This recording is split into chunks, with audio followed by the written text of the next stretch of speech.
Kuku sing dupa gumelun ngening kan tiasa ngapegi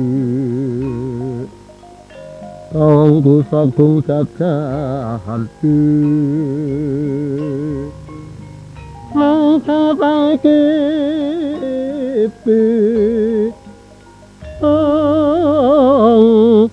sang resi Kaneka putra andhap saking yati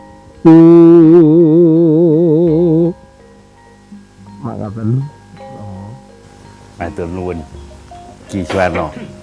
Para pemirsa Dhamma TV yang budiman, kita jumpa lagi di dalam tema seni dan tradisi yang pada kali ini saya didampingi oleh Ki Suwarno sebagai pelatih dalang dan juga dalang senior di Kota Malang ini. Dan yang kedua saya didampingi Bapak Dr. Andes Ratmoko.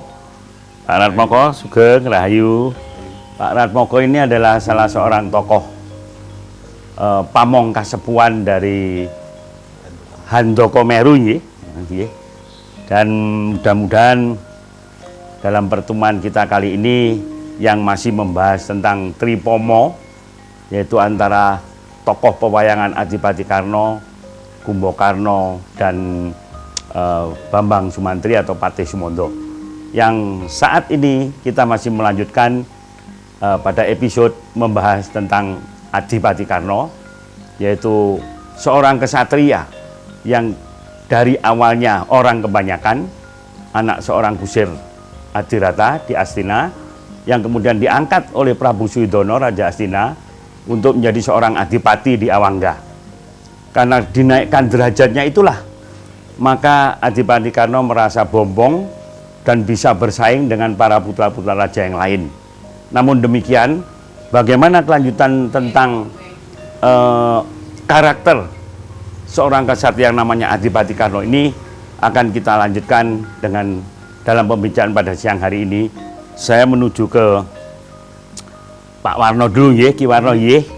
Ki Warno, kalau wingi tentang Adipati Karno sudah kita bahas ya, sampai mau mengabdi betul kepada Astino ya, karena dasarnya balas budi gitu ya.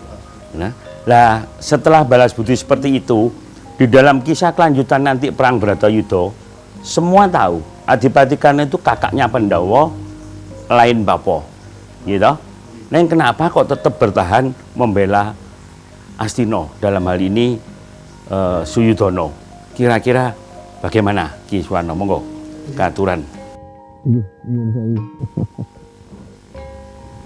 Ya, yang namanya Adipati, pastilah akan mengikuti jejak dari rajanya. Perintah raja pasti. Apapun yang akan terjadi, kalau itu perintah dari rajanya pasti akan dilaksanakan. Walaupun itu nanti taruhannya adalah nyawanya sendiri. Ya, itulah yang disebut pengabdian, bentuk pengabdian dan arti sebuah kesetiaan ya. Arti sebuah kesetiaan seperti itu. Walaupun nyawanya sendiri yang harus menjadi taruhan.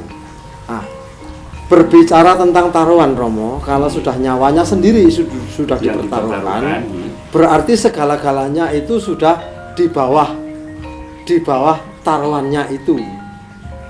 Artinya seperti itu. Misalnya saja mungkin harta benda, saudara, kakak atau adik, mungkin itu akan dipertaruhkan demi kesetiaan kepada raja tadi. Demi kesetiaan terhadap rajanya. Matur nuwun Ki Suwarno. Para pemirsa, memang sebuah kesetiaan itu harganya mahal sekali. Dan ini saya perlu bertanya kepada Ki Ratmoko ini ya. Situasi negara kita sekarang ini Ki Ratmoko ini, dengan contoh yang dari Ki Suwarno tentang Adipati Karno tadi, apakah kira-kira dalam situasi kita yang seperti ini masih ada seorang Adipati Karno di dalam pemerintahan kita? Monggo, katuran. Ya, Romo Yudo, Kalau pertanyaannya adalah apakah ada figur atau sosok dalam pemerintahan Indonesia sekarang ini yang memiliki kesetiaan seperti Adipati Karna?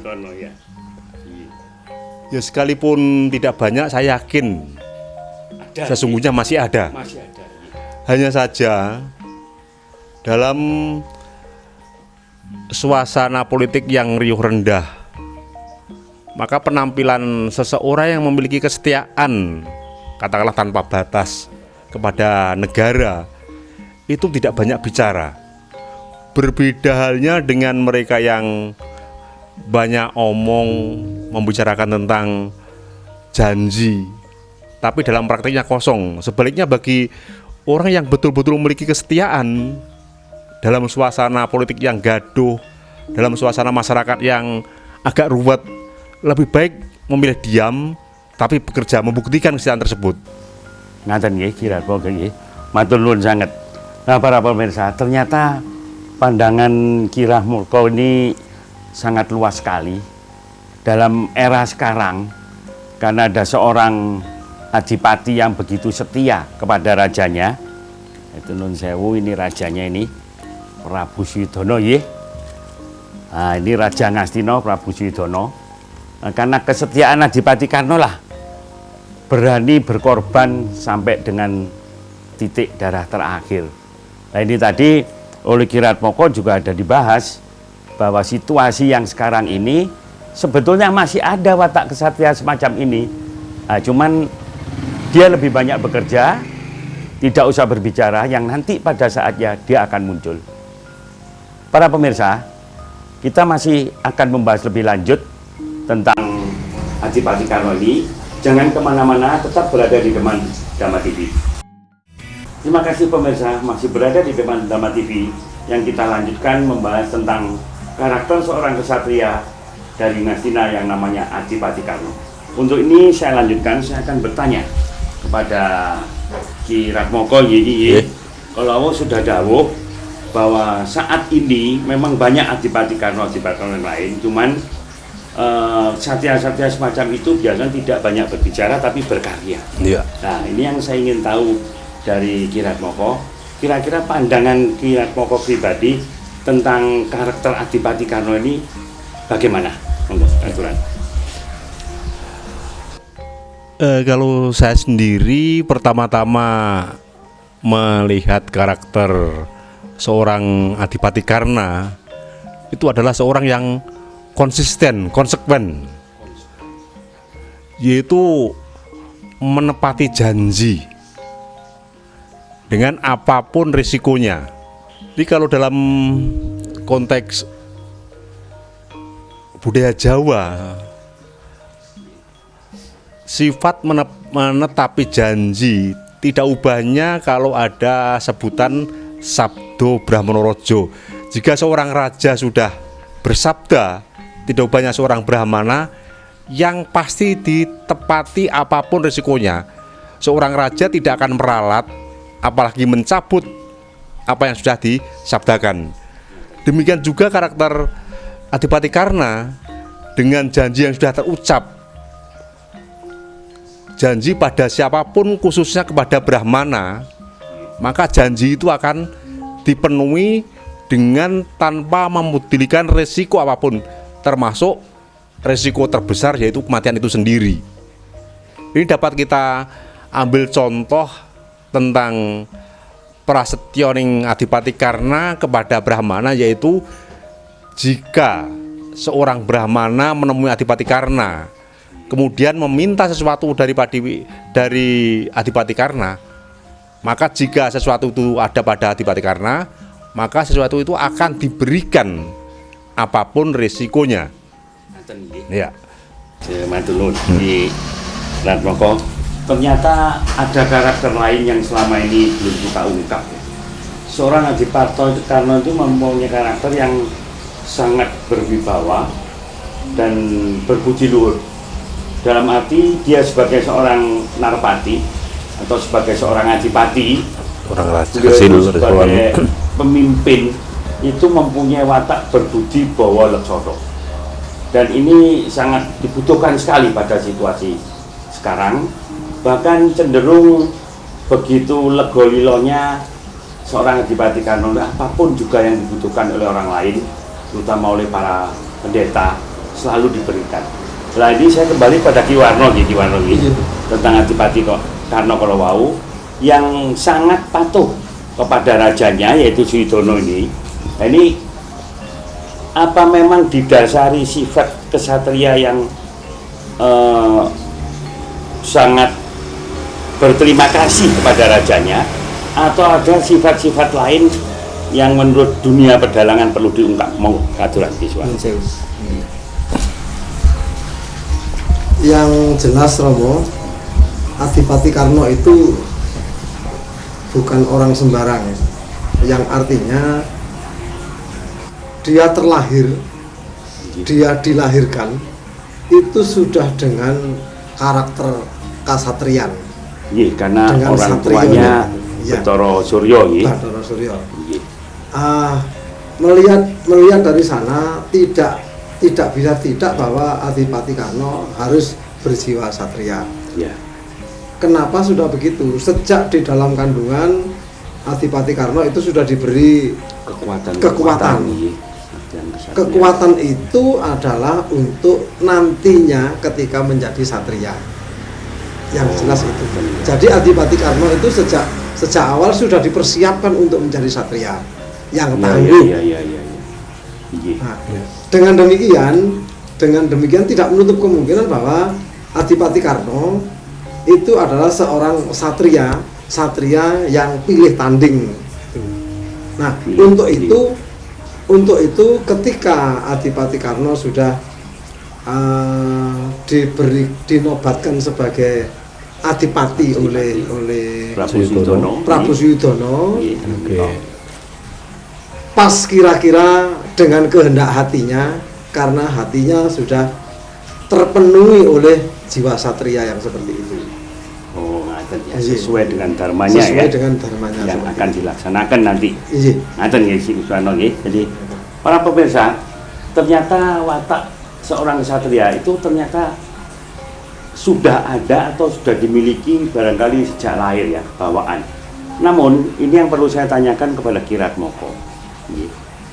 Kalau menurut Kiswano tadi, contoh Adipati Karno itu memang dari sejak lahir sudah diciptakan menjadi seorang kesatria. Sementara pada zaman kita sekarang nih, dalam situasi negara sekarang ini, apakah mungkin muncul satria-satria baru yang kita belum pernah tahu, tapi tahu-tahu dari grassroots muncul seorang satria? Pertanyaan yang cukup menarik, Romo Yudo, bahwa dalam situasi yang demikian mengkhawatirkan melihat suasana negara maupun kehidupan masyarakat Indonesia yang semerawut ini, ada pertanyaan apakah akan lahir satria-satria di Nusantara ini?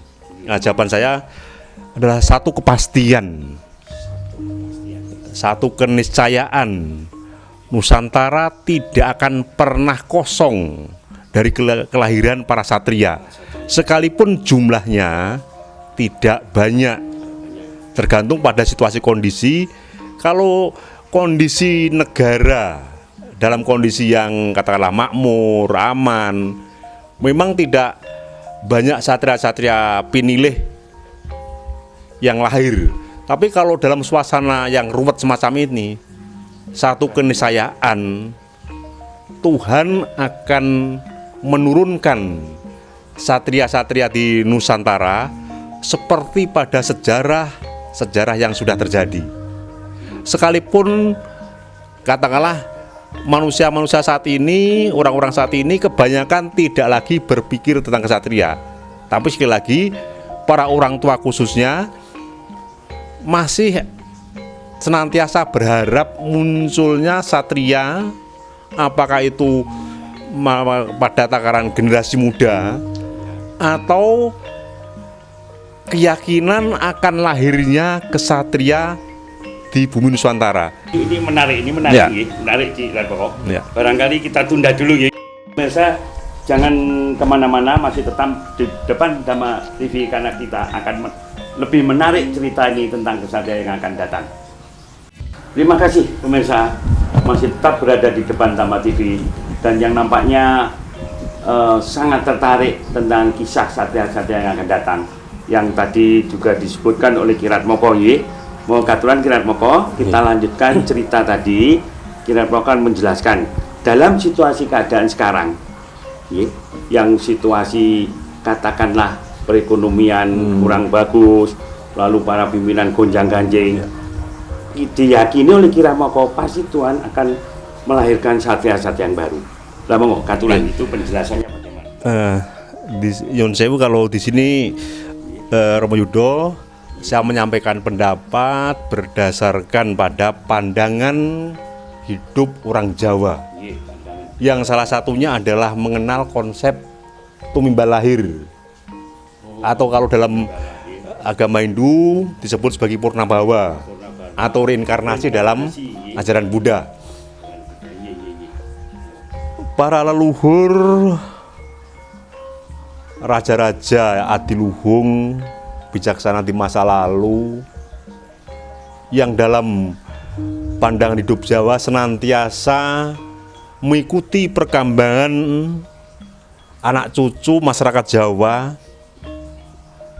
tentunya merasa prihatin kalau hari ini Jawa atau Nusantara umumnya dalam kondisi yang carut marut. Tidak hanya persoalan masyarakat yang semerawut, juga dilengkapi dengan suasana alam. Nah, pada satu sisi memang suasana alam yang semacam ini mendatangkan banyak ketakutan, kekhawatiran, atau kalau dalam bulan yang lalu katakanlah muncul isu kiamat 2012. Tapi dalam pandangan Jawa tentang kiamat sebagaimana yang diajarkan oleh agama-agama itu belum terjadi pada katakanlah abad-abad sekarang ini. Yang terjadi memang bencana, iya. Nah, dan kalau kita mengamati atau mencermati perjalanan sejarah, pada peristiwa bencana besar tidak jarang bersamaan dengan lahirnya seorang kesatria atau orang yang pinilih dari kelahirannya. Satu contoh, kalau dalam sejarah dalam negara Kertagama disebutkan bahwa kelahiran Hayam Wuruk pun itu bersamaan dengan meletusnya Gunung Kamput atau Gunung Kelut. Begitu juga saat-saat kelahiran Bung Karno. Maka pada saat itu pula di wilayah Hindia Belanda juga terjadi bencana alam. Nah, oleh karena itulah, kalau juga selama ini tentang urut-urutan pimpinan negara, kepala negara di Indonesia, ada yang kalau kita mengikuti urutan yang dari Satrio Kinunjoro, yang terakhir adalah Brahmono Sinatrio Sinisian Wahyu. Artinya pada saat yang akan datang, entah itu 10 tahun yang akan datang atau 20 tahun yang akan datang, di Indonesia akan ada sosok atau seorang yang sejak kelahirannya sudah memiliki nilai luar biasa, istimewa. Dan pada saatnya menjalani kehidupan sebagai warga negara Indonesia,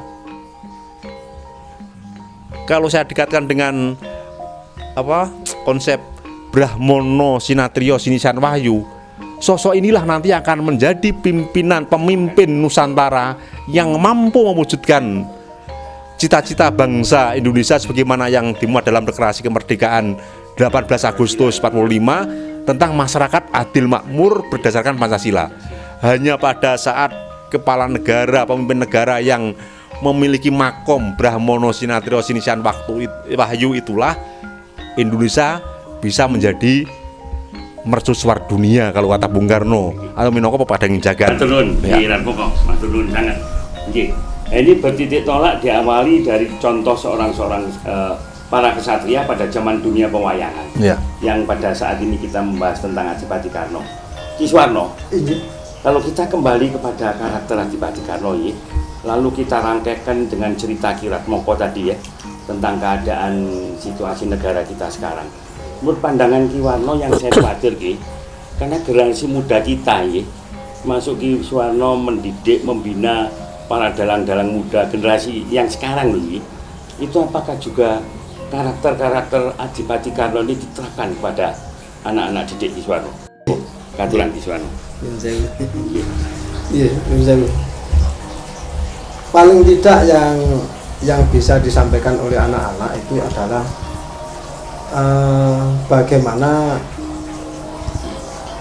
bagaimana memproses dirinya sendiri itu agar mengerti dengan yang namanya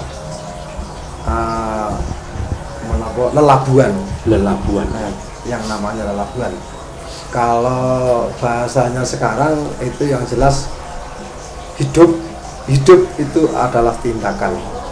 Hidup itu adalah tindakan. Hidup tanpa tindakan maka tidak berarti apa-apa. Iya. Maksudnya hidup itu adalah sebuah karya. Setelah kamu merasa hidup, itu kamu harus bagaimana? Apa yang harus kamu kerjakan, misalnya seperti itu. Iya. Karena apa? Di sana sudah ada yang namanya karya utawi menawi tiang Jawi menika dipun sebut menapa karma pala. Hasil perbuatannya. Hasil perbuatan. Nah, perbuatan itulah yang masing-masing itu harus mengerti bagaimana saya berbuat dengan orang lain yang berbuat. Yang maksudnya kita sama-sama berbuat ini menghasilkan apa? Kalau itu hasilnya itu untuk diri kita atau untuk orang lain, itu saya kira tidak ada masalah. Tetapi plus minusnya itu yang mereka harus tahu. Para pemirsa, nampaknya tidak jauh berbeda ya pandangan Ki Suwarno di dunia pewayangan tentang seorang Adipati Karno. Tentu dengan keyakinan Cano dengan Kirat Moko tadi, bahwa pada gilirannya akan lahir seorang kesatria baru yang akan memimpin negara ini. Namun kapan itu kita tunggu saja para pemirsa. Yang penting para pemirsa setelah mengenal bagaimana karakter Adipati Karno, dapat menyampaikan kepada anak-anak didik kita, terutama kepada generasi muda, bahwa mereka harus meyakini akan menjadi seorang kesatria baru di dalam rangka memimpin negara ini, supaya terhindarkan dari semua permasalahan yang sekarang ada. Kira-kira seperti itu para pemirsa. Kita akhiri pertemuan kita pada episode kali ini, dan kita masih akan ketemu pada episode berikutnya yang masih berkisah tentang calon-calon pemimpin akan datang melalui cerita tentang tokoh-tokoh pewayangan ini. Demikian saya akhiri. Hayu, hayu, hayu, rahayu ingkang pinanggih.